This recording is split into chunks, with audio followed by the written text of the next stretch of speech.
반갑습니다. 미풍입니다. 자, 오늘은 우리가 S급지에 살아야 하는 이유에 대해서 간략하게 알아보도록 하겠습니다. 자, 오늘 크리스마스인데 그래도 부동산 공부는 계속해야 된다. 자, 이 이유를 한번 알아볼게요. S급지에 살아야 하는 이유. 자, 지금 현재 보시면은 서울의 한강변 아파트들입니다. 네, 계속 신고가를 만들어내는데 폭은 그다지 크진 않아요. 알게 모르게 지금 서서히 올라가는 게 이게 정말 무섭습니다.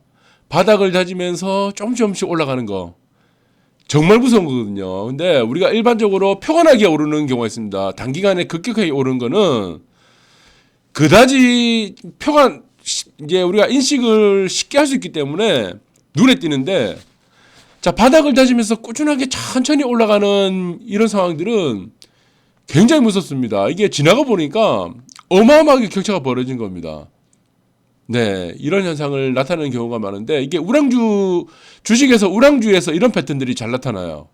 그래서 서울 같은 경우는 자, 한강변을 중심으로 해가지고 아크로 리버파크 84제곱미터가 이제 37억을 넘어갔습니다. 이거 전에 현금으로 사야 되죠. 예, 아크로 리버파크 잘 아시는 거 37억을 돌파했다.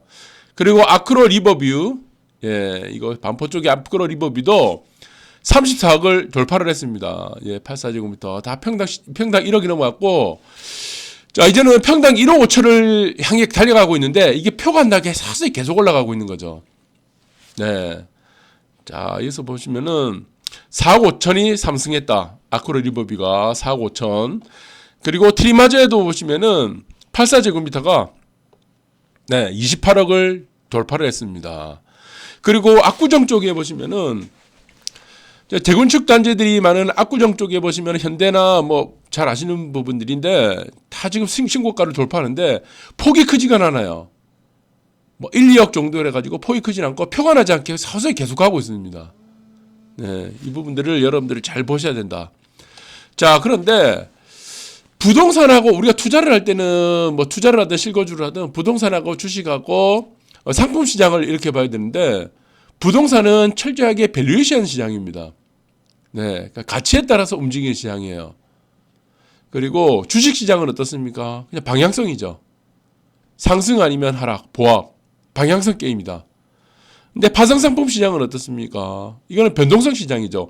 내가 방향을 아무리 잘 맞추더라도 변동성이 맞지 않으면 어떻게 됩니까? 특히 옵션 같은 경우는 선물은 철저하게 철저하게 제로성 게임이고 철저하게 방향성 게임인데, 파생상품 시장에서 옵션 같은 경우는 방향성이 맞다고 해도 변동성이 따라주지 않으면은 수익을 내기 어렵습니다. 그게 뭐냐 그러면은, 자, 방향이 맞다는 그 변동성이 부여가 돼야지 델타라는 효과가 나타나지, 방향성이 맞다고 해도 변동성이 추가가 되지 않으면은 간말하는 시간 가치 감소에 의해서 하락을 하게 됩니다.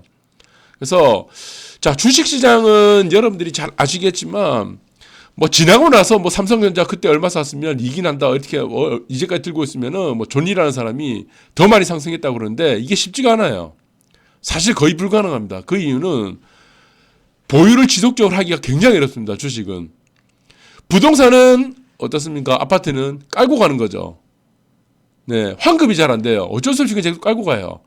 그리고 내가 팔려고 하니까 거주를 해야 될 집이 없는 겁니다. 그래서 계속 깔고 가는 겁니다.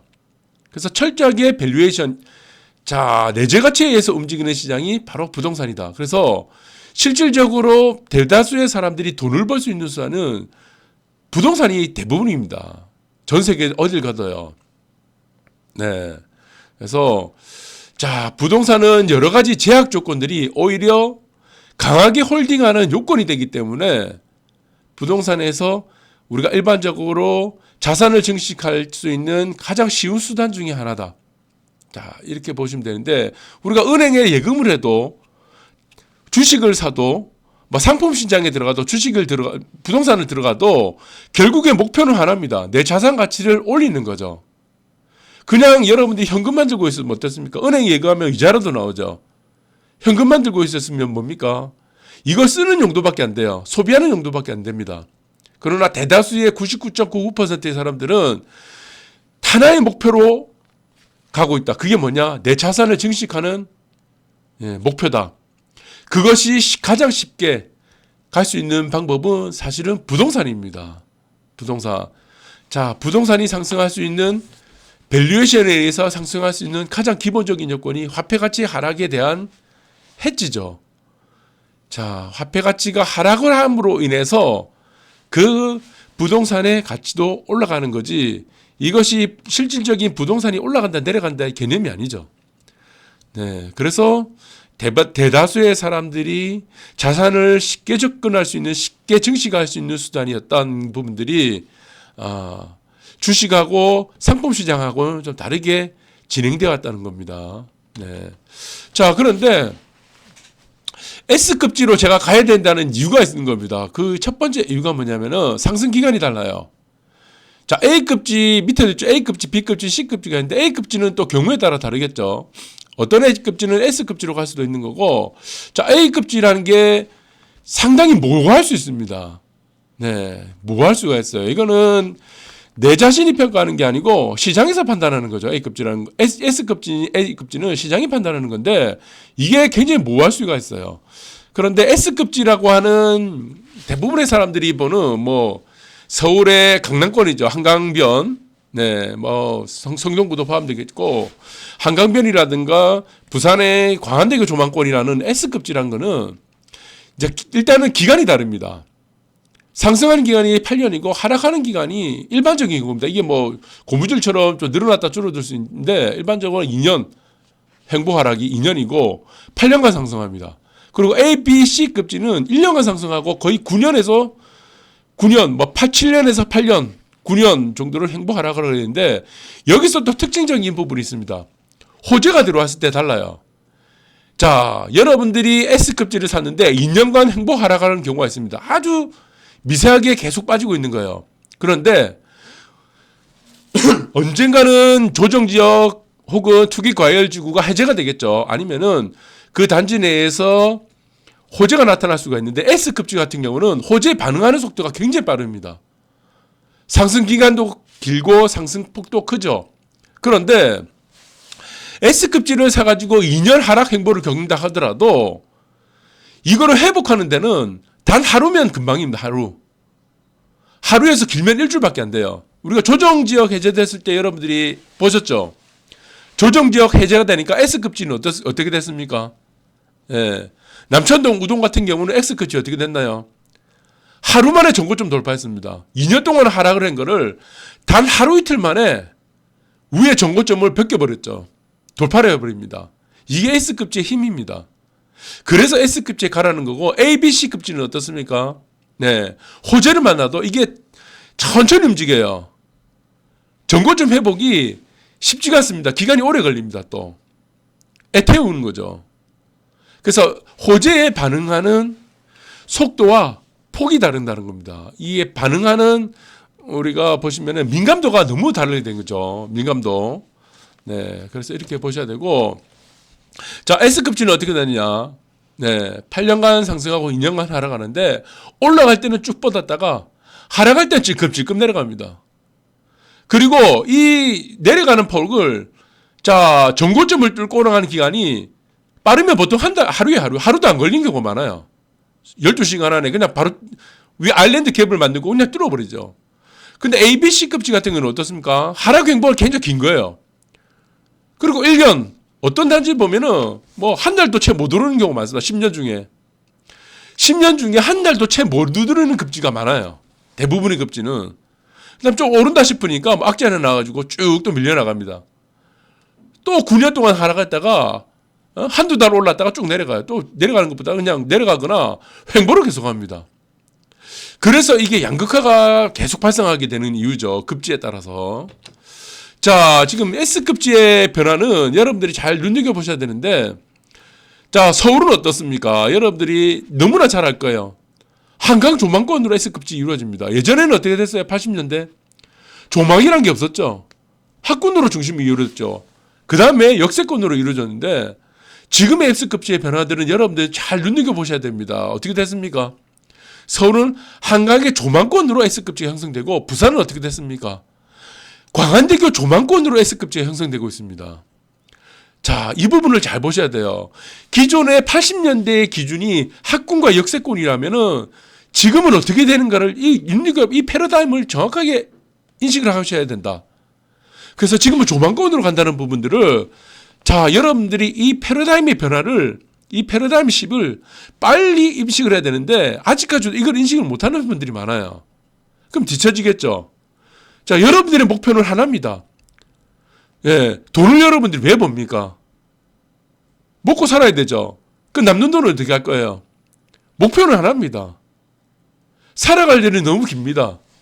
자, 여러분들이 보시면은 인구 감소라는 문제도 있고 저출산도 있고 고령화도 있고 그러나 이 문제도 있지만 여러분들이 살아갈 날도 계속 길어지고 있습니다. 양극화도 계속 벌어지고 있고 일본처럼 일본이 겪었던 우리나라보다 10년, 20년 먼저 겪었던 일본이죠. 항상. 자, 상충되고 있습니다. 네. 여기서 가장 큰 문제는 뭐냐 그러면은 여러분들이 살아갈 날이 더 많다는 게 문제입니다. 그래서 자상승식에 대한 여러분들이 느끼는 절실함 같은 경우는 모든 사람들의 공통점이다. 이렇게 보셔야 됩니다. 그래서 여러분들을 잘 보시기 바라면 자, 여기서 보시면은 자, 구별입니다. 구별인데 지금 8월 기준이에요. 2000년 8월 기준으로 보시면은 서울의 84제곱미터 34평을 기준으로 보니까 자, 색깔이 짙을수록 아파트 가격이 비싸죠. 어떻게 됐습니까? 한강변으로 이루어졌습니다. 한강변. 예. 옛날에 보시면은 성동구라든가 옛날에 뭐 광진구라든가 용산이라는 거 인기 없었죠. 예. 80년대 같은 경우는 뭐 70년대 80년대 같은 경우는 뭐 70년대 해봐야 강남권은 뭐 논밭이었고 네. 큰 차이 없었어요. 오히려 강북이 더 비쌌는데 지금은 어떻게 됐습니까? 강남이 더 비싸지면서 강남이 문제가 아닙니다. 지금은 한강변입니다. 강을 따라 중심으로 부가 이동하고 있다는 걸 여러분들이 잘 인식을 해야 되고 부산은 어때요? 이거는 빨간색으로 갈수록 평당 가격이 높습니다. 수영구가 지금 가장 높아요. 수영구가 해운대구에 비해서 평당 가격이 400만 원 이상 높습니다. 평당 가격으로 400만 원 이상 높은 게 수영구예요. 왜 수영구가 부산의 원탑이 됐냐? 남천동이 왜 부산의 원탑이 되고 앞으로 남천동이 계속적으로 부산의 원탑 자리로 고수할 가능성이 높으냐? 이 부분들을 여러분들이 잘 보셔야 되는데 가장 큰 이유가 뭡니까? 광안대교입니다. 광안대교라는 조망권 때문에 이런 거예요. 자, 여러분들이 이거를 빨리 인식을 하셔야 된다. 네. 자, 그런데 사람들이 S급지로 가지 못하는 이유가 결정적인 이유가 뭐냐면은 편견이죠. 첫 번째. 내가 사는 곳이 내가 살고 있는 이곳, 내가 지금 적응하고 있는 곳이 가장 좋다는 편견 때문에 이동을 못하는 겁니다. 서울의 뷰가 어떻게 됐습니까? 서울의 부가 이동이 이 서울의 부의 이동을 빨리 캐치한 사람들이 자산을 가장 먼저 증식한 사람들이 됐죠. 부산에 가장 먼저 이동한 사람들이 있을 거예요. 수영구 쪽으로. 네. 한강대교라는, 아직 한강대교라는 게 아니고 광안대교라는 이 조망권이 생겨나면서 빨리 인식을 깨우친 사람들이 자산을 가장 먼저 1순위로 증식하고 있는 사람들이 된 겁니다. 네. 그래서 여러분들이 이 편견을 정말 버려야 됩니다. 편견은 나중에 아집이 된다고 그랬죠. 아집이 되면 돈을 못 법니다. 네. 자, 삼성전자가 보시면은 왜 최고 비싼 주식이 되고 우량주가 됐냐면은 상승 기간이 길고 하락 기간이 짧은 거예요. 그리고 표가 나지 않게 오릅니다. 5천 원부터 시작해갖고 300만 원까지 표가 나지 않는 거예요. 꾸준하게 오르는 겁니다. 네. 자, 수익은 꾸준하고 지속적으로 오르는 게 가장 안전하고 두 다리 뻗고 잘 수 있는 최고의 투자입니다, 이게. A급지, B급지, C급지는 어떻습니까? 가격은 쌀 수가 있죠. 두 다리 못 뻗고 잡니다. 그러나 서울에 사시는 분들을 보시면은 강남에 사시는 분들이 왜 두 다리 뻗고 잡니까? 상승 기간이 길고 하락 기간이 짧죠. 상승폭도 다르죠. 그만큼 안전하다는 겁니다. 네. 도박을 하지 않는 거예요. 모험을 하지 않는 겁니다. 자, 두 번째 S급지로 가지 못하는 이유는 금전적인 이유 때문이죠. S급지는 누구나 다 가고 싶은데, 자, S급지를 금전적인 이유로 가지 못한다고 생각할 때가 언제냐면은 이미 엄청난 가격의 차별이 진행되고 나서입니다. 근데 대부분의 99.99%의 사람들은 이걸 눈을 뜨지 못해요. 자, 가격 차이가 엄청나게 벌어지기 전에는 이걸 눈을 뜨지 못합니다. 왜? 가격 차이가 큰 차이가 나지 않을 때는 내가 필요하다고 생각하지 않기 때문입니다. 그게 뭡니까? 첫 번째, 내가 사는 곳이 가장 좋다는 편견 때문에 가격 차가 별로 없음에도 불구하고 이동을 하지 못하는 겁니다. 그 이동하지 못하는 결론들이 나중에 시간이 변해서 S급 입지는 꾸준하게 계속 올라가겠죠. 표가 안 나게. 그러다가 어느 순간이 되니까 S급지와 내가 사는 곳이 엄청나게 가격차가 벌어지게 된 이후에는 이 사람들이 하는 변명이 뭡니까? 금전적인 이유로 내가 S급지로 가지 못한다는 쓰잘데기 없는 변명만 계속 늘어놓는 거죠. 행동하지 않으면은 아무 의미 없습니다. 그것이 바로 서울에서 이미 증명이 됐다는 거죠. 서울에서. 자, 그래서 저는 처음으로 돌아가지고 S급지에 살아야 하는 이유, 저는 가장 큰 이유가 뭐냐 그러면은 여러분들은 결국에는 자산 증식이 노후라든가 앞으로 남은 인생을 꾸려가야 되는 부분에서 가장 큰 문제인데, 그보다 더 큰 문제는 저는 심리적인 문제라고 봅니다. 두 다리 뻗고 자야죠. 두 다리. 자, 대한민국 사람들은 화병이라는 게 갖고 있죠. 그 화병의 기원이 뭡니까? 상대적 박탈감입니다. 사촌이 사도 땅이 배 아픈 게 이 대한민국의 정서예요. 자, 오늘 방송 여기까지 하도록 하겠습니다. 감사합니다.